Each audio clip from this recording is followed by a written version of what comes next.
Hello everyone, I hope you are doing great. Let's go and continue our course. After creating this thing, we need to define the material. Why we need to define material?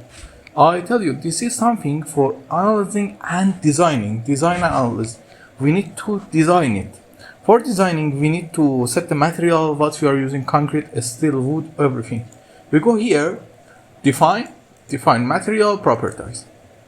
Here you see there are some already created here that you can use them, but I don't recommend. We have some option: add new material, add copy of materials, modify shoe materials. We are going to add new materials. From here you choose the region and then choose the material type. Our structure is concrete, we are going to use concrete, and after that it's going to show us the standard that you are going to use, which one. It's all about your code, the code you are using for creating this thing. We go with customary for now, and you are going to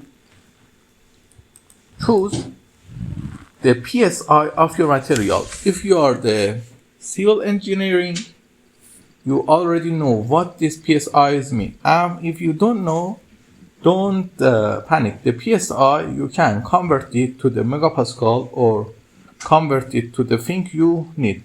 You can convert it easily. How? You just simply search online converter of PSI to, for example, megapascal. If you are more if you are more better understanding of megapascal, you can use it. For example, it is 4000 psi. When we put 4000 here, it's showing us 25 megapascal, 27. We are going to use 4000 psi and we add it. Whenever you place on OK, this window is open. Here you can name the thing you are working with. That we go with 4000 psi, but it is not professional because our units are metric.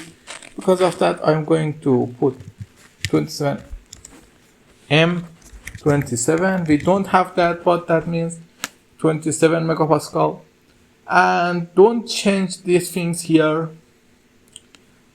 If you don't know what they are, don't change them. And from here you see it's the weight of the unit. When you are going to define the load, some of people zero the weight and then define the weight by themselves, but we are going to not zero it and set the weight half, and then everything okay, press on OK. You see it's created, and we are going to add a new one for PSI 3000. Let me see what 3000 means. You can just simply search it, 20 megapascal. It's good. We click on OK and write the M20 here, and then OK. We have two weight for our concrete that we are going to use these materials as the base for other materials that we are going to create. Okay, this is defining the concrete. In the next video, we are going to define the steel. Until the next time, don't forget to like and subscribe and ask me if you need any question in the